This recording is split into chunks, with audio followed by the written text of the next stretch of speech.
আগামী ফেব্রুয়ারিতে নির্বাচন নিয়ে কোনো শঙ্কা নেই জানালেন বিএনপি মহাসচিব মির্জা ফখরুল ইসলাম আলমগীর। তিনি বলেন, জাতীয় ঐক্য প্রদর্শনের জন্য যুক্তরাষ্ট্র সফর সফল হয়েছে।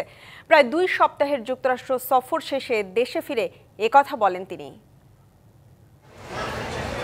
গেল 21শে সেপ্টেম্বর জাতিসংঘের সাধারণ অধিবেশনে যোগ দিতে যাওয়া প্রধান উপদেষ্টা সফরসঙ্গী হন বিএনপির মহাসচিব মির্জা ফখরুল। প্রায় 2 সপ্তাহের সফর শেষে শুক্রবার রাতে দেশে ফেরেন তিনি।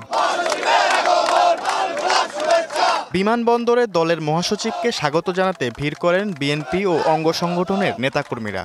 এটা যদিও আমাদের সাংগঠনিক নিয়মের মধ্যে না হলেও আমাদের এটা দায়িত্ব বলে মনে করছি আমরা, সেই কারণে আমরা সেই দায়িত্ববোধ থেকে আজকে আসছি। আমাদের প্রত্যাশা সঠিক সময় নির্বাচন হবে এবং নির্বাচনের জন্য এদেশের মানুষ প্রস্তুত হয়ে আছে। আমি বুঝি নির্মাণের শিল্প, সালাম স্টিল বোঝে ডিউরেবিলিটি। সালাম স্টিল, মোস্ট ডিউরেবল স্টিল। পরে বিমানবন্দর থেকে বেরিয়ে বিএনপি মহাসচিব জানান, সফল হয়েছে বিশ্বমঞ্চে জাতীয় ঐক্য প্রদর্শনের এই সফর।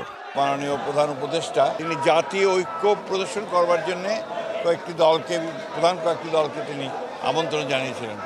সেদিক থেকে এটা অবশ্যই একটা সফল হয়েছে এবং ওখানে জাতিসংঘের ওই প্রধান অধিবেশন ছাড়া পাশাপাশি যে সভাগুলো হয়েছে, বিশেষ করে আপনার যারা বিদেশে বাস করছেন, প্রবাসী আছেন, তাদের সাথে সমস্ত বিষয়গুলোই আমি মনে করি যে বাংলাদেশের জন্য অত্যন্ত ভালো হয়েছে। অ্যাজ এ হোল গণতন্ত্রের জন্য ভালো হয়েছে। নির্বাচন নিয়ে কোনো শঙ্কা নেই জানিয়ে মির্জা ফখরুল জানান, ফেব্রুয়ারিতেই হচ্ছে নির্বাচন। গণতন্ত্রে ফিরে যাওয়ার জন্য আগামী 26 যে ফেব্রুয়ারি মাসে যে নির্বাচন হবে, সেই নির্বাচনে আমাদেরকে গণতন্ত্রে ফিরে যাওয়ার সমস্ত ব্যবস্থা করতে আমাদের নেতা তারেক রহমান সাহেব যেভাবে আমাদেরকে নির্দেশ দিয়েছেন, সেইভাবে আমরা আমাদের নির্বাচনের জন্য প্রস্তুতি নেব।